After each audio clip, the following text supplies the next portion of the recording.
We were always the underdogs. We always had our own little energy. Murray, heat check! Basketball and culture have always been linked. Fashion and music are part of the game's DNA. There's nothing like having a basketball star come up from your city that just puts the whole world on notice. Take Toronto, a city that has exploded onto the scene in rap, food, movies, and just about everything else. Wiggins attacking Richardson! Toronto players have their own identity. They have a combination of a Euro game and an Americanized game. Man, they better check to see if anybody's dead down there on the baseline. The rise of basketball in the Six is connected to all of that, and will be for years to come.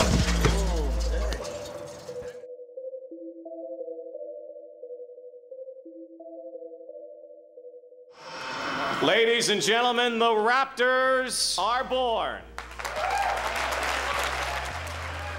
When the Raptors and Grizzlies arrived in 1995, a lot of people put the words basketball and Canada together for the first time.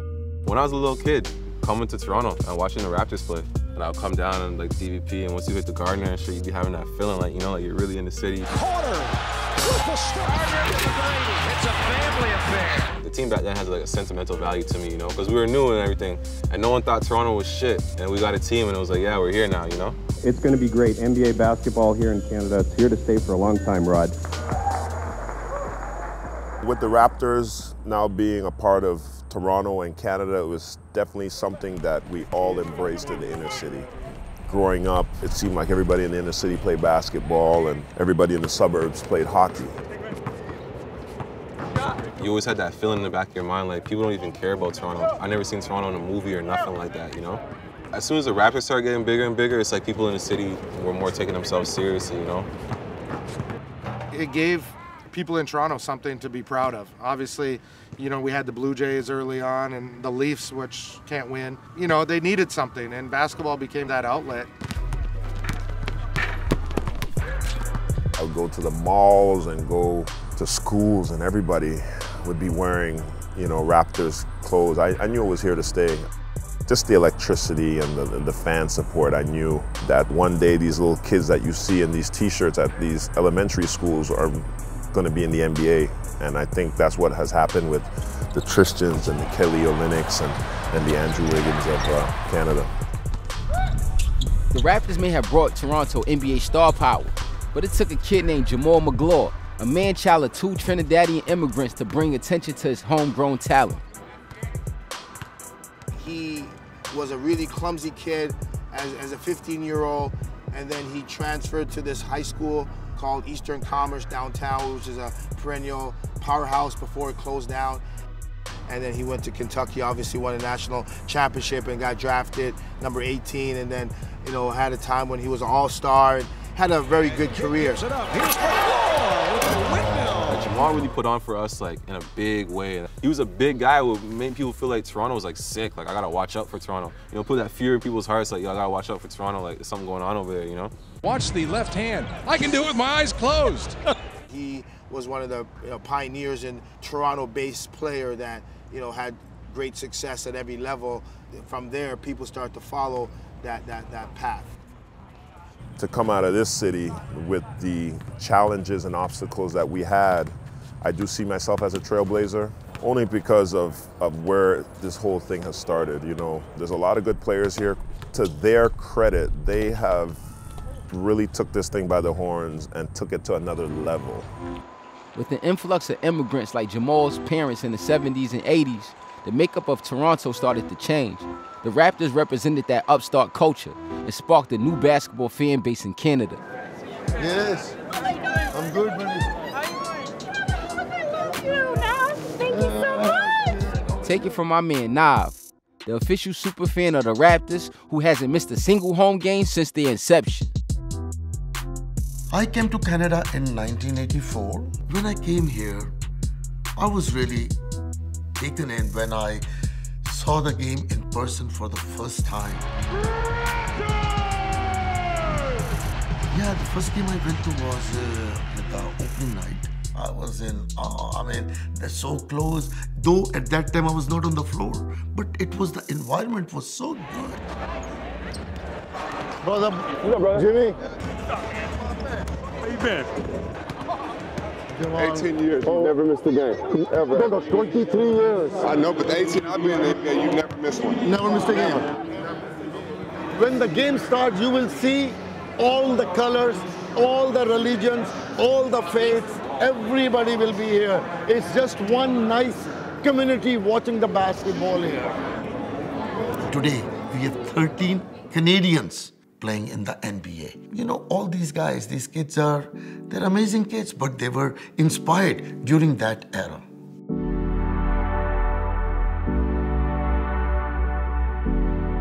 Basketball lives in the city big time. You know, it's always been there and you can actually like feel it. How do you express it? How does it come out? And how does it grow? All these takes time, you know, like to evolve into something. You look at all the Canadian players playing in the league, how have they evolved with time? Their generation basically coming slowly. The influences of Finks, the influences of the Raptors, the influences of the NBA. Vincent T-Mac brought the spotlight, and Jamal McGlaw opened the door on the ground level. But the story of the hoop explosion in Toronto goes deeper than that. It starts with a wave of new Canadians loving the game and leads to the next generation growing up with a basketball in their hands. Yeah, what's the drop step? You don't have that, you don't have that. What's that drop step? Show me. You do it first and let me see. Okay. All right. Got anything you can do, I can do better.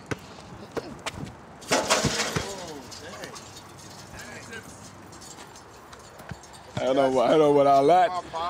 I didn't stretch or anything, so you know.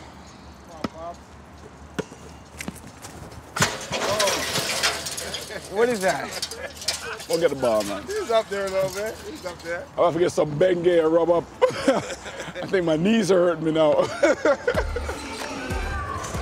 Elijah Fisher is the #1 prospect in the class of 2023 worldwide. He's been dunking since age 11. At that age, his dad was moving to Canada from Jamaica. Now, Elijah's set to fulfill the potential that his pops never had a chance to. I came to Canada when I was 11, and at that time it was hockey, and I played a little bit of soccer because back home in Jamaica, the big thing was soccer. What he has right now, it's way better than what I had growing up. I kind of felt that with my era of basketball, if I had met somebody like Coach Roy, I could have gone much further than I did. So I'm just glad for him that he has the opportunity at such a young age. I used to play hockey, you know what I mean? Back in the day, that exposure, that opportunity wasn't there for basketball. Those are wasted dribbles. Did I come?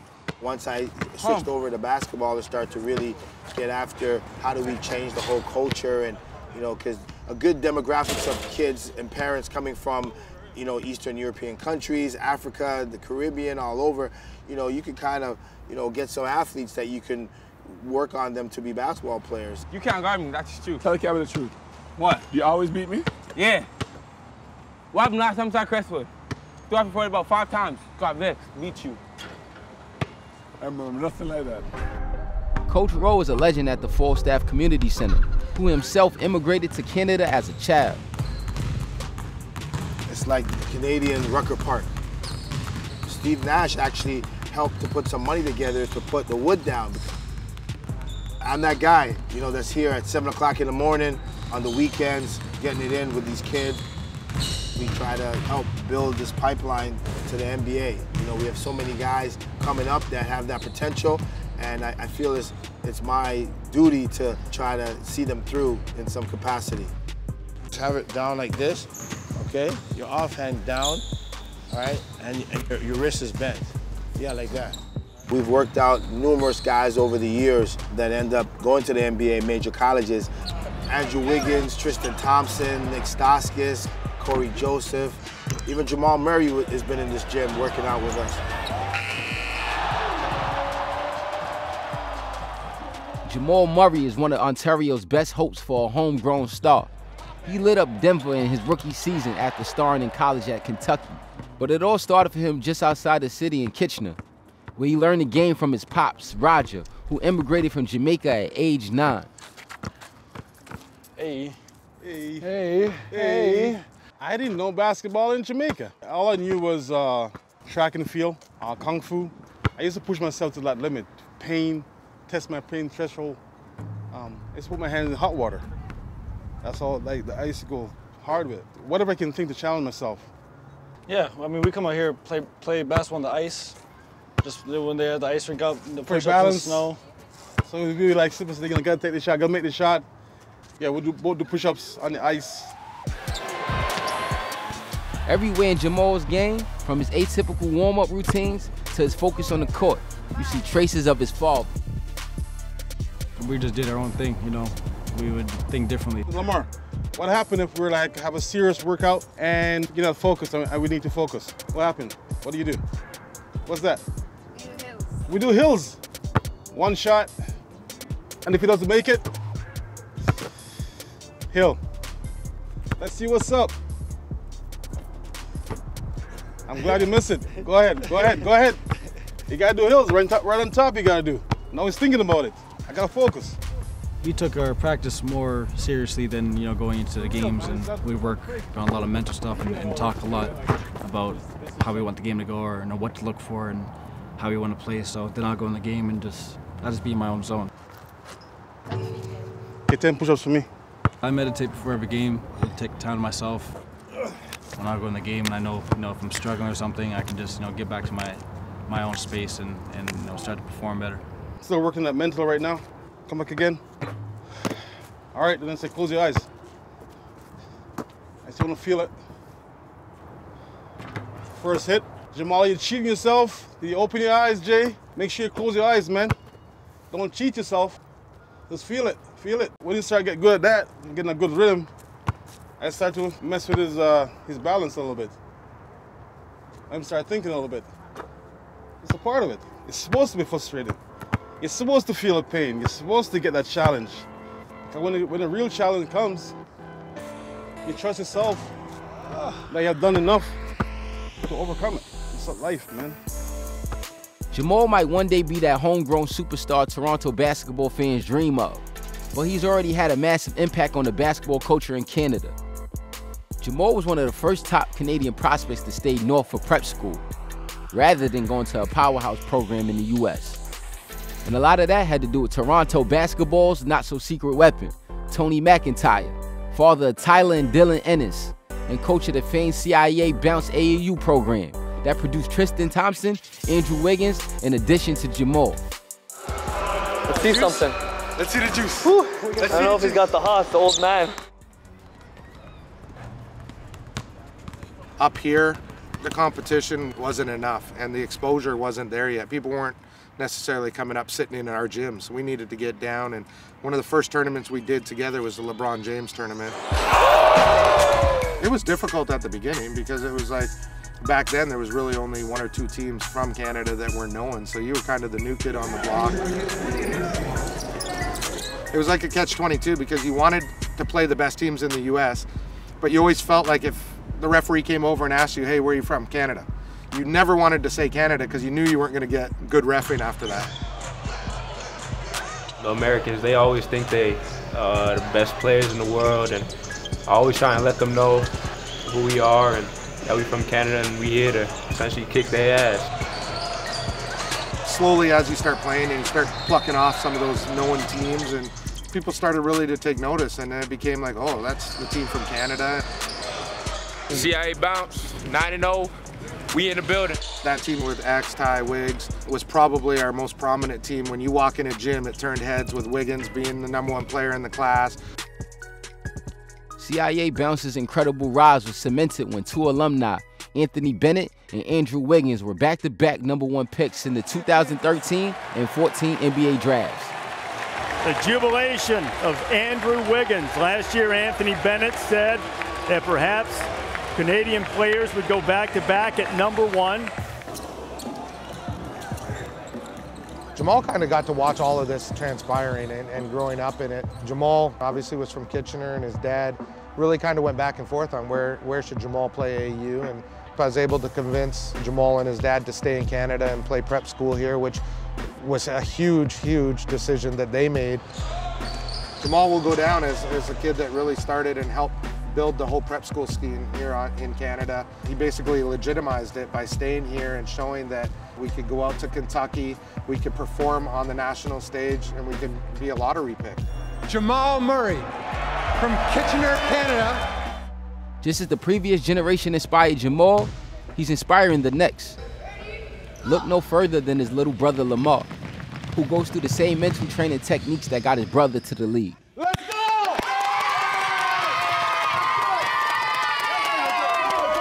Anyway, so LAMAR, you're gonna lead the workout. Keep it light, guys. Keep your ears open, and let's have a good workout. All right? Let's go. Be more in 3. 1, 2, 3. Be more! Let's go.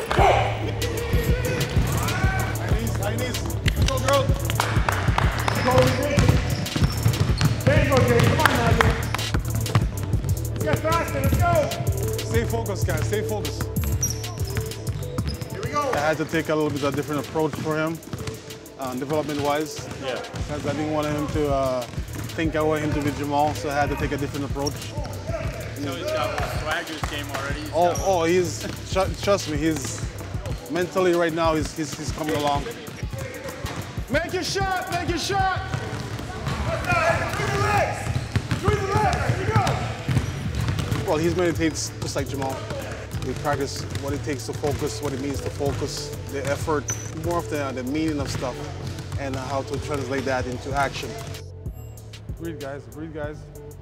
Relax. Deep breath. Relax.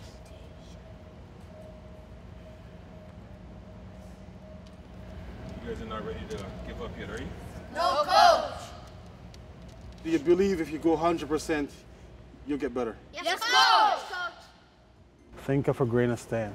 A grain of sand. Think of a grain of sand. That's all you're gonna see, a grain of sand. Deep breath, guys. Deep breath. Relax. So you guys ready to go again? Yes, coach.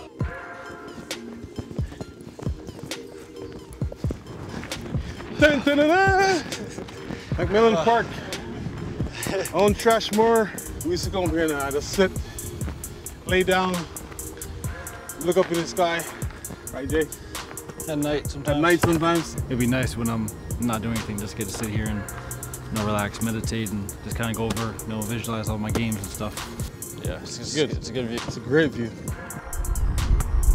The rise of Canadian ballers and programs like CIA Bounce wouldn't have happened without basketball seeping into the pores of Canadian culture. And that process started way before Drake, or Vince Sanity, or the arrival of the Raptors. It goes all the way back to when the country welcomed guys like Coach Rowe, Roger Murray, and Nav Bhatia with open arms. And it's wild when it comes to making noise in the NBA, the Six might just be getting started. You see it in the fans, you see it in just the culture of the city, that it's a sports city, it's a basketball city, and it's growing.